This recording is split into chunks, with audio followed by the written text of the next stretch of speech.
So I'd like to start my talk with a quote that I believe gets at the heart of the message that I would like to share with you today. I've come to the frightening conclusion that I am the decisive element in the classroom. It is my personal approach that creates the climate. It is my daily mood that makes the weather. As a teacher, I possess tremendous power to make a child's life miserable or joyous. I can be a tool of torture or an instrument of inspiration. I can humiliate or humor, hurt or heal. In all things, it is my response to situations that decides whether a situation, a crisis, will be escalated or de-escalated, or a child humanized or dehumanized. Dr. Heineken. Now, I didn't get into education with the intention, and I don't think any of us got into education with the intention of being tools of torture, or dehumanizing students, or humiliating students.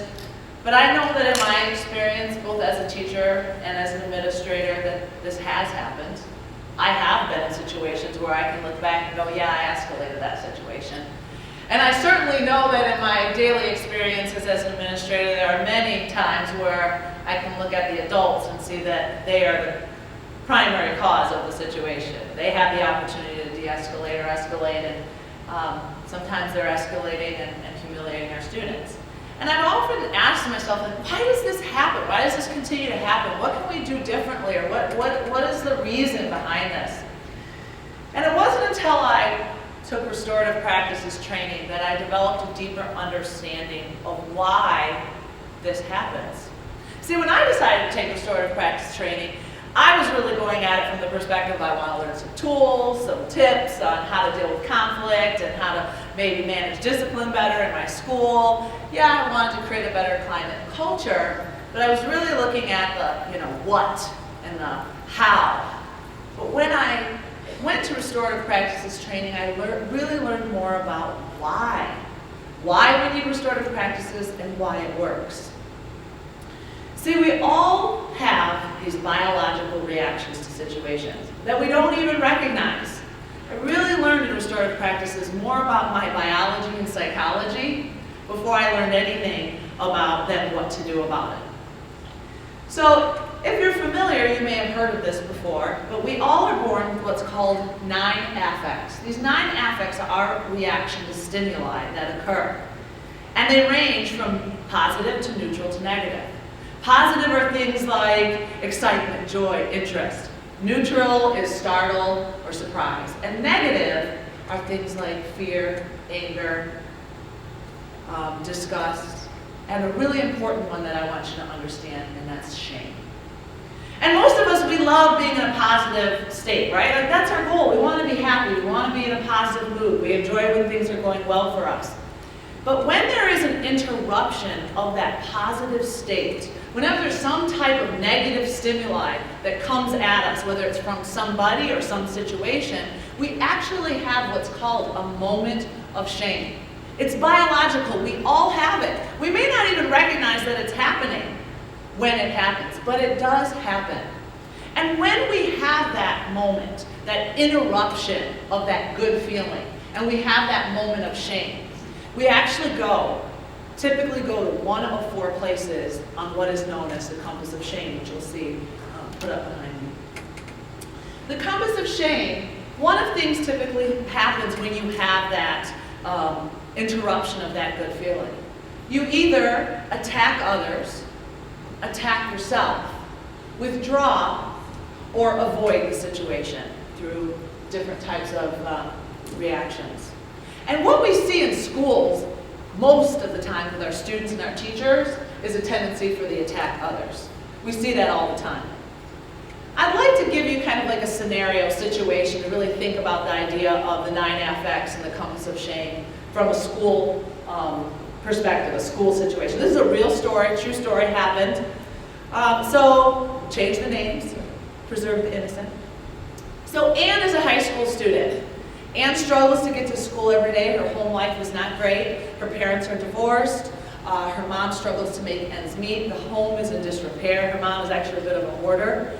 So the home situation is not pleasant for Ann. Ann also struggles with body issues, anorexia, and she just struggles to get to school. But she values school. Ann wants to be at school every day. She has friends at school. She knows that education is important, but she struggles to make it because of some of the things that are going on in her home life. On this particular day, Ann overcomes all of those challenges and makes it to school. She's in a positive state. She's in one of those positive affect states. For her, that doesn't happen often, but today she's there. And she goes to her French class, where her French teacher, Madame Bouvier, great French teacher, and the fact that she knows her French content, she has high expectations for her students, she has great classroom management. So there's Madame Bouvier, there's Ann. Ann comes in, sits down, and shortly into the class period, Ann raises her hand and says, "May I use the restroom?" And Madame Bouvier, being the teacher that she is, the French teacher that she is, and has the expectations, this is year 2 French, say it in French, parlez français. And Ann freezes and then says, "Why do I have to say it in French? I just need to go to the restroom. Why does everything have to be about French? Just let me go to the bathroom." Now in that moment, Madame Bouvier is like, "Whoa, this is our expectation for our classroom. You need to say it in French, say it in French." And then it becomes this back and forth between Ann and Madame Bouvier. At that point, Ann gets worked up and storms out. Madame Bouvier then continues to say, "What? I don't understand. What is the problem here?" She knows the expectation. We all know how to say it in French. It's even on the board. And then so the situation continues to escalate. And there's humiliation and dehumanization. One of Ann's friends is in the classroom who was in a great state of mind that day because her best friend Ann was there and she was excited to see her. And when all of this occurred, her friend then got upset and also got involved and stood up and said, "Why do you have to be so mean? Why do you have to be so mean to Ann? Well, why are you this way? It's not fair. Didn't you know that Ann was absent the day we learned how to go to the bathroom in French? I mean, you just told everybody 2 days ago And then maybe some choice words were said by the friend. Okay, yeah, there were choice words because the friend was me. And I said some things I shouldn't and ended up in the principal's office and got a detention for the first time ever in my high school career.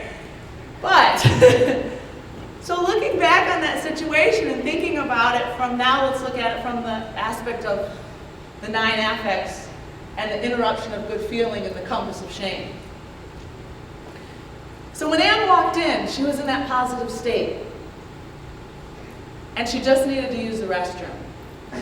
And when the teacher said, "Say it in French," which was a reasonable request. It was French class, it was year 2 French, right? It wasn't an unreasonable request. But Ann in that moment went from positive to negative, felt that moment of shame, because she didn't know how to say it in French. She had been absent that day. And so Ann went on attack. Ann went on attack. The teacher then had that moment of shame because you've interrupted this great classroom atmosphere. You're creating a situation. You're challenging my authority. And so then the teacher went on attack to Ann. And then Ann went to another place on the compass of shame because I just can't do this. She withdrew and walked out. And then Sophia, the friend, also went into a negative affect because she felt the same time that negative feeling of what was happening to her friend. Her good feeling of seeing her friend went to a negative place and she went on attack. And so I tell you this because what I've recognized is situations like that happen in our schools every day. And if the teacher, because ultimately the teacher had the opportunity to de-escalate that situation. The teacher had the opportunity to recognize in that moment what was happening if she had an understanding of the 9 affects and the compass of shame. If she was trained in restorative practices and understood the why. Not just how to ask the questions or how to use the restorative practices techniques, but to understand that in that moment, it wasn't about her as the teacher, but to be able to recognize, okay, I made a reasonable request of this student. Her reaction, that's about shame. And for a teacher, an adult, to be able to reflect in that moment, take a step back, Just to have that knowledge and understanding that when these things occur, it isn't about our behavior necessarily, it's about what's happening inside with that student. It wasn't that Anne was challenging the teacher because of wanting to just challenge the teacher. She was feeling shame in that moment. That understanding has really changed my life. I mean, it really has, because every situation now, when I have a student or a teacher situation, and you listen to what happens, you recognize that there is shame involved, that there's been a moment of shame. And I too have reacted to students. Who hasn't had a student who's cursing and yelling in their office, and you're like, oh my gosh, like, whoa, you know, and you just want to like tell that student to, you know, use those choice words that you shouldn't as an administrator, and you feel that reaction coming. But having an understanding that that's a natural biological reaction that we have. We tend to attack others, or we tend to attack ourselves. Some of our most challenging students, they live in the negative affects. They live their life more in negative. They're living their home lives in fear, in anger, in shame.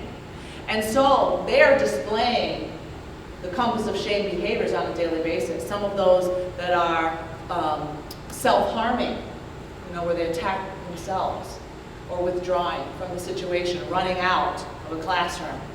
So I challenge you to consider thinking about restorative practices, not just about the techniques and the tools, but to better understand why the adults and the students behave the way they do. And once you have that understanding, then you can utilize the restorative practices to make those changes. And for me, that's my why. Thank you.